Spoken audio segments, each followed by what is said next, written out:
Um, well, my name is Ariana Johnson. I'm 32 years old. I'm a Cleveland native.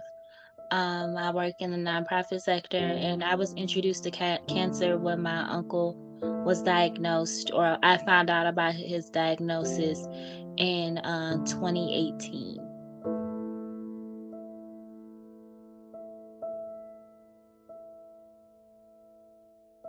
Well, initially, he seemed like he was in good spirits. I would see him at church, and he was very much tenacious and determined to maintain the lifestyle he lived until the his sickness really started to have him go into like hospitals for periods of time, and he would have to transition from the hospital to like a home. He was in I forgot the name of the home in Richmond. It was like a rehabilitation center. So he was still in great spirits.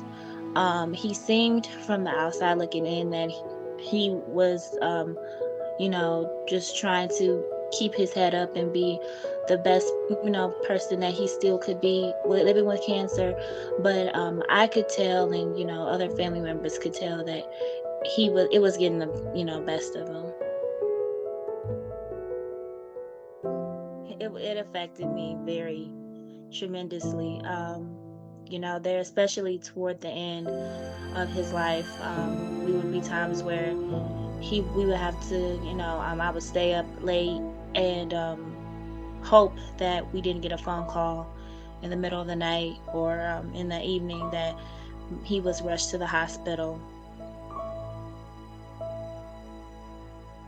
It really did play a role in my mental health. I remember one time, um, I deal with anxiety, and so like I remember I dealt with a lot of anxiety attacks during that time. I remember one time I was at a meeting, and I had on high heels, and I was like, visiting my uncle back and forth from when he was in the center.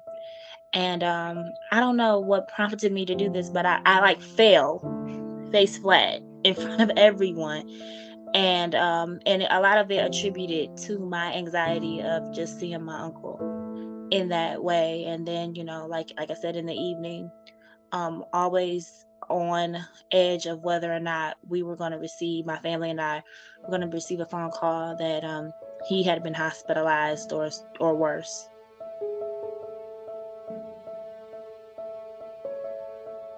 I visited him, of course. Would bring him food, like his favorite food. So much so that my aunt, she kind of had to stop me from doing that. She was like, "I know you love your uncle, but you got to stop bringing him food," because I just didn't, he didn't like the food that they served at the centers. So I was working for the court, the Cuyahoga County Domestic Relations Court at the time, and we had like this cafeteria where it was so really good food. Like he liked like this, I think it was lentil soup or something like that. So I would make sure he would have lentil soup and like little treats and things. I would bring it to him, and he was really appreciative, but he wanted me to stop bringing him food too, and so did my aunt. But I wanted to do that to make him smile and to make him comfortable.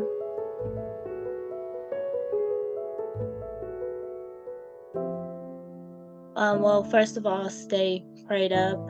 Make sure that you are doing the best for you and practicing self-care is so important. I know that your the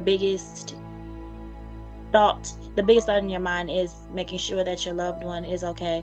But for the sake of them and for the sake of you, it's best that, you practice self care. If it's, meditating in the morning, if it's prayer and reading scripture, if it's drinking a glass of water or just sitting still and, and quiet, then I think that's the best form. But you have to be at your optimal health, both mentally, physically, and emotionally, in order for you to be the best support system for your loved one. So I would say practicing self care, and then also just, you know, knowing that you're doing the best you can, and don't beat yourself up when things, don't go as planned.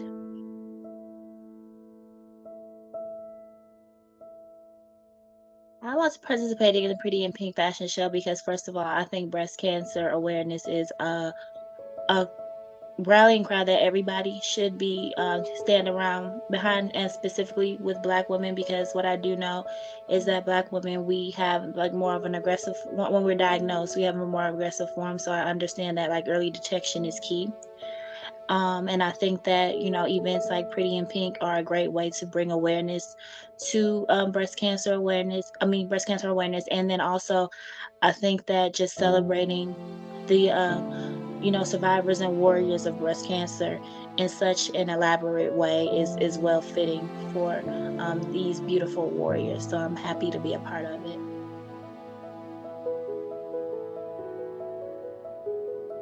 I just want everyone to know who's experiencing dealing with a loved one who has cancer, just stay vigilant, stay prayed up, and know that whatever happens, you'll be okay. You're gonna be okay, and everything works out for the good of of the ones who love the Lord and are called to His purpose.